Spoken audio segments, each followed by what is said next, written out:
¿Qué tal? Bienvenidos a la Antorcha hoy con Luis Valcarce. ¿Cómo estás, Luis? ¿Qué tal? ¿Qué tal, Vicente? ¿Cómo estás? Un placer. Bueno, llevábamos tiempo hablando del informe de la UCO, el informe de la UCO, que llegará el informe de la UCO sobre el patrimonio de Ábalos. Bueno, pues ya ha llegado.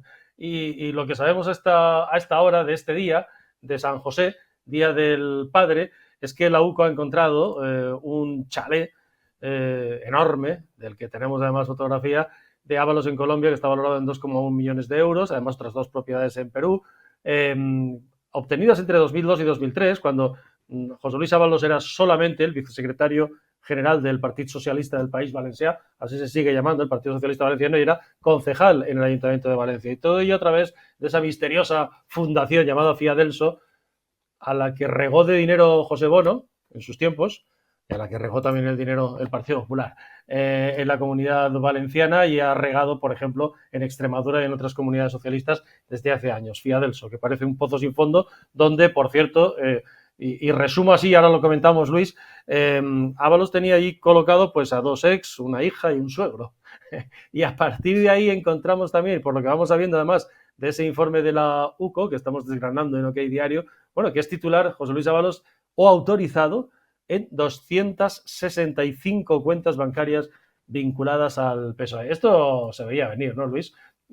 Bueno, esto no ha sido un informe ya de la UCO, esto es una bomba de racimo que ha hecho ya el tema de la trama Ábalos ha saltado por los aires. Porque lo que estamos conociendo en pocas horas, porque nuestros periodistas de investigación no le dan las manos para escribir todo lo que están contando, eh, es alarmante, es sorprendente. Pensábamos que se nos, ya que se nos había podido, que habíamos colmado nuestra capacidad de asombro. Yo te digo, Vicente, que esto ya parece infinito. En principio, el chalet en Colombia. Bueno, yo creo que aquí ya empiezan a aparecer los vínculos o cómo Ábalos rentabilizó en Colombia a su pasado comunista, porque tú sabes que a los fines de los 70 este fue miembro del Partido Comunista y tenía estrechos vínculos con, los, con los terroristas del M-19, donde era miembro Gustavo Petro, el actual presidente, ¿no? Él, de hecho, según algo que publicó el ABC hace un tiempo, Ábalos vivió en Colombia y estuvo muy vinculado al proceso de, bueno, a lo que sería el abandono de las armas del M-19 hace ya bastante, ¿no? Entonces, estamos hablando de una persona con vínculos con el terrorismo hispanoamericano, pero que al mismo tiempo le ha sacado mucho partido, como es la noticia que llevamos hoy del chalet de 2,1 millones. Es decir, que un chalet en Colombia valorado en 2,1 millones, yo te digo que muy poquitos, ¿eh? O sea, es mucho, mucho, mucho dinero eso en Colombia. Y bueno, aparte hay que sumarle los dos terrenos en Perú, en Chimbote, donde eso, estaba el centro de formación que mencionabas de la Fundación Fiadelso, que en este periódico Miguel Ángel Pérez, que ahora está en Libertad Digital, pero Miguel Ángel Pérez comenzó esa investigación aquí, en OK Diario, en el año 16. Y bueno, finalmente aquellas investigaciones fueron retomadas por la Guardia Civil y hoy sabemos eso, ¿no? Sabemos que este montó un imperio con dinero, seguramente dinero de la cooperación, dinero de las ayudas al desarrollo, que sabemos que son auténticas cajas negras para los partidos políticos, ¿no? Ligados a esas fundaciones, o a veces no ligados, porque como tú decías, o le suelta dinero al PP o le suelta dinero al PSOE. Yo creo que son revelaciones muy, muy, muy trascendentales y de las cuales estaremos hablando ahora en los próximos días. Y yo no sé qué hace todavía Pedro Sánchez sin salir a pedir a dar o entregar su dimisión, teniendo en cuenta que este hombre fue su mano derecha, fue el secretario general del Partido Socialista y que las 265 cuentas evidentemente estaban vinculadas, probablemente no a Ábalos, sino que él era el apoderado de cuentas del Partido Socialista, que vaya a saber uno qué ha pasado con ese dinero, ¿no? Por lo tanto, ver estas imágenes que están mostrando ahora, ver a Coldo, ver a Ábalos, ver a sus chicas, ya comienza a ser asqueante. Claro, fíjate, estamos hablando de una trayectoria muy larga, ¿eh? Porque hay que pensar cómo tenía, por qué y cómo tenía en el año 2002 o 2003, solamente para el chalet de Colombia, más lo del Perú, que es de Fiadelso, 2,1 millones el señor Ábalos. Y a partir de ahí viene la larga trayectoria hasta llegar al gobierno de la nación, hacerse con ser el número 2 del PSOE y de Sánchez, y llegar a lo actual, porque claro, en lo actual encontramos efectivamente todas esas cuentas, ¿no? Se ha descubierto también, por ejemplo, que Koldo y Ábalos, ya estando en el gobierno, pues le gestionaron, qué suerte, ojalá pudiera hacerlo cualquier otro ciudadano, una hipoteca a la su última de las novias, Andrea de la Torre, novias, vamos a decir novias, así, ya sabes, ¿no? Con comillas de estas, ¿no? De 130.000 euros, qué suerte, ¿no? Las transferencias que hacía Koldo a los hijos de Ábalos, no solo a uno, sino a otro. Eh, el coche, le compró un Ranger Rover, que es un coche carísimo, a un personaje que nos conecta además, fíjate, Luis, con la República Dominicana, porque el personaje el que le compra en el coche, por valor creo que son de 130.000 euros, el No, cochecito no, de nada, pues, el el coche es de coche 15 15.000 mil. euros. 15.000 se lo compran a un tipo que parece ser el socio de Aldama en la República Dominicana. Quiere decir que esta gente Bueno, es ama que América. es que esto sí que hicieron las Américas, ¿eh? Pero no como las hicieron nuestros abuelos. Estos hicieron las Américas con dinero muy turbio, con dinero de negocios, eh, negocios públicos, con dinero público, pero privados, es decir, para su propio bolsillo. Y Dominicana es muy importante. En Dominicana, si esto sigue y la UCO sigue investigando, que me consta que lo sigue haciendo, en Dominicana van a aparecer muchas cosas. Porque ahí acuérdate que, por ejemplo, ahí era donde mandaban al hermano de Coldo, a Joseba, a buscar dinero. Cuando les hacía falta dinerito, cuando les hacía falta efectivo, pues lo mandaban a Coldo, como el chico de los recaldos, al hermano de Coldo, como el chico de los recados, lo mandaban a Dinamarca, a República Dominicana. ¿Por qué? Bueno, porque De ahí hecho, tenían los... esta compra se hace a través del hermano de Coldo, por lo visto. Esta compra Pues del coche fíjate, de los 15.000 euros. pues fíjate. Entonces, claro, aquí todavía falta la trama dominicana, de la cual todavía sabemos poco, pero que ya llegará, ¿no? Y porque en algún lugar escondían el dinero. Y probablemente Dominicana sea Claro. uno de esos santuarios para, el partido, para estos mangantes, en lo cual guardaban o escondían millones y millones de euros sacados de coimas, de mordidas, de contratos públicos, en fin. O sea, una banda, una auténtica banda de gángsters, pero que trabajaba nada más y nada menos que su guarida la tenía en el Ministerio de Transportes y Fomento del señor Ábalos. Fíjate, en esta trayectoria, puestos a suponer, hacer hipótesis de trabajo, claro, dices, Sánchez, que tuvo el apoyo, digamos, emocional y también económico de la familia de su mujer. Claro, es que cuando este señor, dices, ¿por qué? ¿Te acuerdas de la famosa foto en un pueblo, creo que era de La Rioja, que aparece Coldo con la pierna pegada en la pared? Parece un grupo de mafiosos, Santos Cerdán, ¿no? Coldo y Ábalos con él, con Sánchez, ¿no? Dices, caramba, este trío ahí ya tenía mucho dinero. ¿Quién pagó la campaña de Pedro Sánchez para ser secretario general del partido? Porque Ábalos está claro que tenía mucho Efectivamente, dinero. efectivamente. ¿Sabes Ábalos qué? tenía mucho dinero Nos, en esa época. efectivamente, nosotros nos hacíamos esas preguntas, ¿no? Es decir, quién pagó? Porque siempre, desde el primer minuto, sabíamos y teníamos la sospecha de que aquí había un tema de financiación ilegal, que es lo que finalmente habrá que saber, que es ya sería, digamos, eh, la última estación de todo este escándalo, ¿no? Es decir, si el Partido Socialista, y todo parece indicar que así fue el Partido Socialista, se llenaba los bolsillos para sus campañas, y entre ellas la campaña del Peugeot de Pedro Sánchez, con cupos vascos, por ejemplo. El cupo vasco era lo que Aldama decía que tenía Santos Sardán, que eran ciertos contratos públicos, todos ligados a obra pública, pues para él, ¿no? Para Sardán, digo. Y lo mismo con los amiguitos que tenía Ábalos por ahí, a los que Coldo y él agasajaban con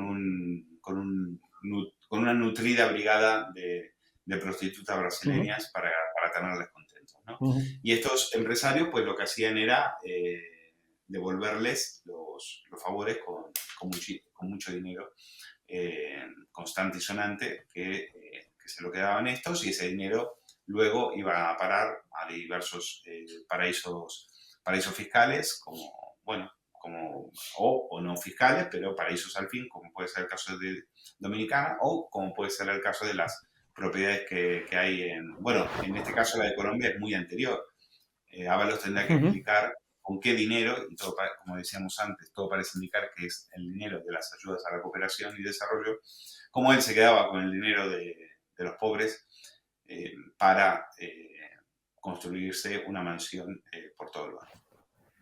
Claro, hay que pensar que, por tanto, hay una trama corrupta en el PSOE, protagonizada por Ábalos desde el año 2003 o 2002 al menos, y a través de porque esa fundación Fiadelso se funda en el 95 o 97, creo recordar, eh, y que, digamos, coopta más bien a Sánchez, más que Sánchez a ellos, y que me imagino que el precio es, pues esto, llegar al gobierno y seguir robando. ¿No? Sí, Quiero decir, porque si yo invierto en este presidente del gobierno será para llevarme algo después. ¿Me entiendes, no? sí, sí, sí, te entiendo. No, vaya si te entiendo, aunque la verdad que mi capacidad de asombro, como te digo, de entendimiento cada vez es mayor, porque esto es, eh, esto es muy difícil de entender. Esto es que haya una trama como estas, haciendo negocios tan espurios, a la vista de todos, y con tanta obscenidad, y construyéndose mansiones fuera, como si fuera Pablo Escobar, ¿no? Oiga, pero ¿qué tipo de gente es esta? Es decir, ¿qué tipo de gentuza eh, teníamos y tenemos en el gobierno? Porque aquí el uno, ya sabemos quién es, ¿eh? El uno es Pedro Sánchez. Y como dijo Pepa Millán, la portavoz de Vox, en una entrevista en este OK Diario, oiga, que todos saben, si el uno era Pedro Sánchez, todavía no sabemos qué está haciendo como presidente de gobierno. Bueno, lo que hay lo que está claro es que hay una trama corrupta, una trama mafiosa que viene de antes de llegar Sánchez y que con Sánchez se instala en el gobierno para la corrupción, para la golfería, eso está claro, con todo tipo de, Y yo creo que incluido. desde el minuto uno, desde que pusieron un pie, dijeron, esta es la nuestra, esta es la nuestra. Y aquello se convirtió en la cueva de Alibaba. Y porque tienes el caso del hermano, tienes el caso de Begoña, tienes el caso, la trama Ábalos, mascarillas, Aldama, etcétera, hidrocarburos, bueno, que es un no parar. Como dijo Isabel Díaz Ayuso, dejen de robar, que no nos da tiempo a montar causas. Paren un poquito, ¿no? Paren un poquito de montar escándalos, que no nos da tiempo a entenderlo todo, ¿no? Es Sí, un, esto sí que es bananero, esto sí que es bananero, esto sí que deja... y por eso hay que hacer una labor de pedagogía, hay que contarlo, porque yo la otra vez entré en una radio en Argentina y no sabía nada de todos estos escándalos. Y, y creo que hay que saber que los españoles estamos siendo sometidos por un gobierno corrupto, sí, por putrefacto una mafia. y en descomposición. Es decir, gente mafiosa en Total. cargos tan importantes como en el Consejo de Ministros. ¿Verdad? Sobre todo porque además, Que fíjate mire, que el origen de este dinero, el origen de la fortuna de Ábalos es lo que tú has dicho, es el rollo comunista, los pobres y la cooperación a los pobres de América. Y con eso se montan el dinero, han hecho la fortuna que han hecho. Y queda por, lo decías tú, lo de República Dominicana, que hay que decir que la UCO, cuando estuvo allí con un equipo de investigadores, probablemente no trabajó así a ciegas, sino trabajó con las pistas que le ha dado Aldama. Estos decían, no hay que ser el golfo, para que decían, no, es que íbamos allí a comprar puros y a ver a alguna chica, ¿no? Alguna novia. Bueno, es que además de corruptos son unos golfos y unos mentirosos, ¿no? Pero fíjate, el dato este de las 265 cuentas que vinculan a Ábalos con el PSOE, dirán, no, bueno, es que, claro, como era secretario o vicesecretario de organización, lo que fuera, pues lógicamente podía ser apoderado o titular o apoderado de estas, o beneficiario de estas cuentas. Pero bueno, son 265 cuentas bancarias que me imagino la UCO está, porque es persistente, y en su trabajo y minuciosa, ahí está entrando en un terreno ya muy sensible, ¿eh? El de las cuentas del PSOE. Claro. Sí, sí, aquí estamos a las puertas de un caso Filesa, estamos a las puertas de los grandes casos de corrupción. Yo creo que este caso igual, yo creo que es todavía mucho mayor, ¿no? Lo que pasa es que en aquel momento, ante un caso Filesa, ante un caso Ibercorp, tenían la dignidad de dimitir, ¿no? O tenían la dignidad de adelantar elecciones. A estos no les sacas del poder ni con agua Ni, hirviendo. Entonces, vamos, ni eh, con agua hirviendo.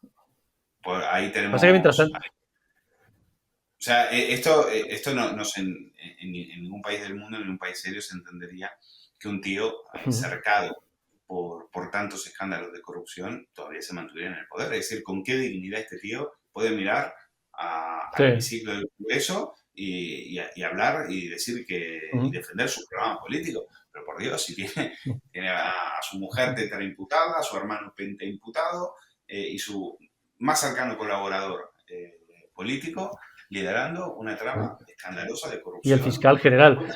con Y dinero el fiscal negro. general, porque y además, fíjate, el fiscal general, y además trincando en el gobierno, ¿de qué circunstancias? Pensemos que han trincado de qué circunstancias. Oye, con los típicos contratos de carreteras, bueno, parece sí, porque eso ha sido una fuente de corrupción toda la vida. Pero es que han trincado mientras montan la campaña que le han montado a Ayuso en Madrid con las residencias, trincaron con los muertos del COVID, con las mascarillas. Es que han trincado con todo lo peor. Ahora están intentando hacer política también con los muertos de Valencia. Y ayer pasó un poco desapercibido, pero por lo visto Robles ha cesado al director general, al máximo representante o responsable de la compra de armas en el Ministerio de Defensa. Nadie sabe por qué. Y además, por lo visto, eso lo va a asumir no Robles, sino Álvarez en exteriores.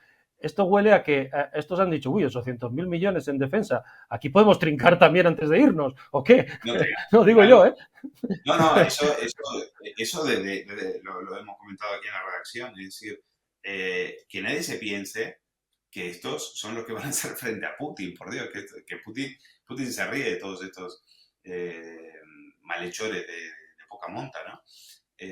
Estos están pensando no en armar Europa o en defender a Europa como algunos periódicos de papel inocentemente nos están queriendo hacer creer.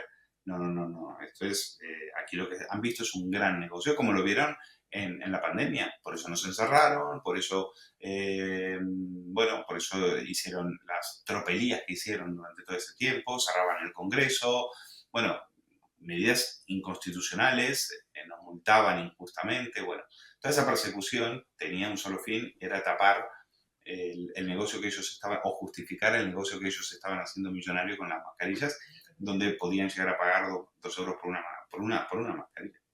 Entonces, claro, ellos a partir de ahí se forraron. Y en el plano armamentístico, pues ahora se están frotando las manos. Ahora están diciendo, claro, como se la frotaron con los Aquí, fondos Next Generation, que huelen dinero por todos Europa, lados, ¿no? Europa ha tenido que abrir una fiscalía para saber a dónde han ido a parar los fondos Next Generation. Pero ¿de verdad creían que esos fondos iban a llegar a los españoles? ¿De verdad creían que esos fondos iban a llegar a las empresas? O sea, no nos hagan reír. Bueno, y esto es la culpa, por supuesto, tiene nombre y apellido, que es Ursula von der Leyen, la madrina de Pedro Sánchez. Y aquí igual, han visto un negocio y estos que eran pacifistas, eran más pacifistas que un hippie, pues ahora están al trinque. Y en el negocio Trinque total, sí. armamentístico, bueno, el negocio que mueve es brutal. Claro, y mientras tanto no nos extraña, primero porque son unos golfos, no tienen la más mínima moral, y entonces tienen que pactar y hacer lo que sea con cualquiera, con Junts, con los de ETA, con lo que sea, porque es que no tienen más opción, porque él, su mujer, etcétera, si su siguiente opción a perder el poder es verse completamente desprotegidos de aforamientos, etcétera, y terminar, quién sabe, si en la cárcel, ¿no? Nos extraña estos días, claro, critican, por ejemplo, pensando en cómo están usando los muertos del COVID, o cómo están usando los muertos de Valencia, 224 muertos en la Dana, ¿no? Cómo se han lanzado sobre el pacto, ¿no? De la izquierda, de Vox con Mazón, Pero, oye, el de Sánchez con Junts, que ese les parece súper progresista. Conclusión, para que si ustedes no lo han visto, pues 20 menas van a ir a Cataluña y 700, por ejemplo, a Madrid, ¿no? Es una cosa súper equilibrada, ¿eh? Sí, bueno, Luis. eso no es un eso que en otros partidos ellos, que son los adalides de la tolerancia y el stop al racismo, pues eso sería xenofobia. O sea, la única lectura que cabe es ella. Pero como la hacen ellos y la hacen en beneficio político propio, pactando con Junts, pues hay que perdonárselos. Y bueno, uno se pregunta también hasta qué punto el votante socialista va a tolerar que le tomen el pelo de esta manera, ¿no? Pero bueno, yo creo que hay mucho votante socialista que está ya domesticado en el ruido, en el odio a la derecha y que mientras no gobiernen la derecha, mira, mucho mejor, porque ya sabes, Franco, sería volver a aquellos tiempos y tal. Y yo creo que hay mucha gente que finalmente acabó comprando todo ese discurso y los que no lo compraron, pues se siguen lucrando de él. Y son muchos, son miles y miles de españoles. Entonces, por eso a Sánchez le conviene tanto el ruido, ¿no? Le conviene que los españoles al final se terminen hartando y digan, mira, pues apaguemos el televisor, veamos una serie porque esto es intolerable. Vamos a escuchar a Abascal, porque Abascal le ha recogido hoy. La verdad es que va Sánchez los miércoles, hace un año ya que no va al Senado, pero los miércoles va al Congreso y es que, si me permiten ustedes, si me permites tú, aunque eres argentino, Valcarce, en Valencia decimos que se la bufa, básicamente, ir al Congreso. Esa es la realidad. Va allí y el tío con toda la cara contesta cualquier cosa. Hoy, por ejemplo, Abascal, claro, le ha pegado un repaso sobre el asunto precisamente de los problemas que hay en SAL, la inmigración y lo referido al acuerdo con esa formación tan racista y xenófoba como es Junts respecto a los menas. ¿Está usted dispuesto a la islamización de España con tal de que le aplaudan? Es una pregunta retórica porque es evidente que usted está dispuesto a todo. Como ha demostrado esta semana, pactando con sus socios chantajistas del Partido Nacionalista Vasco y de Junts, el reparto de la inmigración ilegal, de los menas, es decir, de la inseguridad y de la ruina, por toda España, salvo en Cataluña y en el País Vasco. Qué vergüenza, señor Sánchez, qué vergüenza lo que usted está dispuesto a hacer. Pero los problemas no se reparten, los problemas se resuelven y se evitan, protegiendo nuestras fronteras, devolviendo inmediatamente a quienes entran ilegalmente en nuestro país, es decir, con billete de vuelta, y devolviendo a los niños con sus padres, en vez de tenerlos aquí hacinados, participando y manteniendo un secuestro institucionalizado hace tanto tiempo de niños, de menores que debían estar en sus países con sus padres, señor Sánchez. Nosotros nos fuimos de los gobiernos que teníamos con el Partido Popular porque pactaron con ustedes el reparto de la inmigración y de la ruina y de la inseguridad por toda España. Claro, y en la misma sesión, después de este tema, pues a Feijóo le ha echado en cara a Sánchez que con todo este panorama que estamos describiendo, el tipo todavía tenga la cosa esta que comentábamos estos días también, esta semana en La Antorcha, de mandar a un ministro, Óscar López, a París a presionar a un accionista privado, Vivendi, para intentar cargarse al armenio Orbuglian en Prisa y tomar el control de Prisa. O sea, es que no tienen ningún tipo de... O sea, ellos siguen como si nada estuviera pasando. Son capaces de hacer esto. Y Feijóo le decía esto, le acusaba de usar los medios del gobierno además para extorsionar a los medios de comunicación. Mire, hace 3 días el presidente del país tuvo que recordarle que usted no puede comportarse como un dictador. Desde luego, no se puede decir que este periódico no le conozca bien. Y el diario británico The Times ayer recogía la comparación de usted con el general Franco, con el dictador Franco. Mire, usted se gastó 2.000 millones de euros de los impuestos de todos los españoles en controlar Telefónica y parece ser que la usa para extorsionar a los medios de comunicación.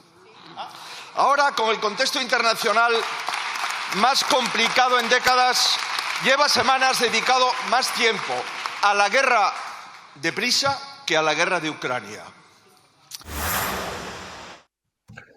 Pues eso, la guerra de Prisa. Un comentario sobre lo que estamos viviendo. ¿Cómo lo ves tú esto de Prisa? Porque el armenio, lógicamente, yo creo que el armenio lo que busca es irse sin perder dinero. De hecho, nos consta que ha abierto alguna vía con alguno de la parte del accionariado progubernamental que hay en Prisa. Pero claro, el espectáculo, mientras tanto, el tiempo está aguantando. Por ejemplo, hoy sabemos que prepara un canje de la deuda para tumbar esa ofensiva del gobierno, es decir, un canje de los bonos que emitieron a cambio de acciones y hacerse con un mayor control de la compañía.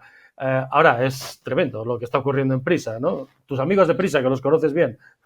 Sí, bueno, claro, estábamos acostumbrados a que Prisa respondiera al gobierno, siempre ha sido así, nunca se sabía si era Prisa la que trabajaba para el PSOE o el PSOE trabajaba para Prisa. En los tiempos de Polanco eso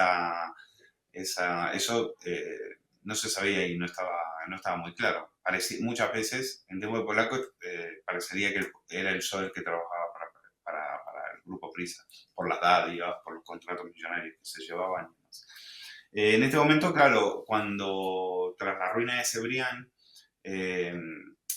acuérdate que Cebrián era un tío que cuando se hizo con el poder, con todo el poder en Prisa, él cobraba 13 millones de euros, pero el grupo no paraba de desguazarlo y vendió. Y llegó un momento que ya no pudo vender más. Entonces le quedan ahora El País, le queda la cadena SER, le queda Santillana y poco más. Entonces, Orgulian puso dinero ahí, en su fondo. Yo creo que era también una manera de entrar dentro del establishment español para hacer otros negocios. Y para un fondo, bueno, entrar con una cantidad bastante menor, no era mal negocio. Uh-huh. Y bueno, estos no solo compran acciones, compran poder. Orgulian no era tonto, sabía que sabía que Prisa era una ruina. Pero también querían poder, querían influencia y bueno, y ahora se encuentra con que nadie ahora le quieren echar porque molesta al autócrata, al señor que está ahí, que parece que tuviera un bigotito de lo autócrata y de lo totalitario que es. Porque esto de ir y mandar a un esbirro tuyo, a un ministro, no un esbirro, a un ministro, mandarlo a presionar a una empresa extranjera que está invirtiendo en España, no sé, lo nunca he visto. No sé. Es un ministro que va ahí a decirle al cliente lo que tiene que hacer. Y es un grupo. ¿Quién ha pagado ese viaje? ¿A cargo de quién ha ido ese viaje del fin de semana del señor López? Lo preguntaron a Sánchez, pero creo que Sánchez le dio un ataque de amnesia y no se acordaba de nada. Pues que le pregunte a Óscar López. Que Óscar López siempre ha sido el chico para todo de los pepiños, ¿no? Sí. Así como lo fue en su momento Pedro Sánchez. Está acostumbrado a pedir los correos del fiscal general del Estado, a filtrarlos a la prensa, a ir a París, a hacer un trabajo sucio como este. Es un tío de trabajos sucios. Y ahora lo tiene de ministro. Y damos una imagen, bueno, patética. En definitiva, yo creo que es el nivel de las instituciones al que nos ha llevado el sanchismo, ¿no? A que los ministros, en lugar de dedicarse al bienestar de los españoles, se dediquen a su propio bienestar político, extorsionando a empresarios extranjeros. Bueno, pues lo dejamos aquí. De todos modos, una recomendación al señor Orgulian. Bueno, sabrá protegerse. Pero visto el nivel de grupo mafioso que hemos descrito en estos últimos minutos que gobierna España, y visto, por ejemplo, los 4 tiros que le pegaron al coche de Aldama un día, ¿te acuerdas? Y si el señor Orgulian no cede, pues que se cuide. No, lo decimos así riéndonos, pero cuidado. En otras latitudes, un día te cuento cómo el kirchnerismo compró un grupo muy potente al que es hoy el dueño de Infobae. Todo el mundo sabrá que es un periódico de los más leídos en Internet, no solo aquí en España, sino en Hispanoamérica. Las presiones mafiosas que ejerció el kirchnerismo para quedarse con una televisión y una radio que eran de lo más escuchado que había en Argentina. No es que vienen y te dicen, te lo compro. Vienen y te dicen, dámelo. Y este es el precio. ¿Vale? Esas son las tácticas gangsteriles que Sánchez está copiando de otras latitudes donde los empresarios, en lugar de invertir, al final se tienen que ir del país para cuidar a su familia y su vida, finalmente. En fin, Luis, gracias. Sin olvidar que el fiscal que investigó a Cristina Fernández de Kirchner se suicidó. Pero bueno, ahí lo dejamos. Bueno, lo asesinaron, para que no vamos a engañar. Se suicidó un día antes de ir a declarar, a presentar el caso. Pues esto es lo que está, este nivel mafioso es el que está llegando a España. Este es el nivel mafioso que está llegando a España, por muy exagerado que nos pueda parecer. Luis, un abrazo, mil gracias. Muchas gracias. Venga, Vicente. Gracias. Un abrazo a ustedes también por Chao, vernos. chao.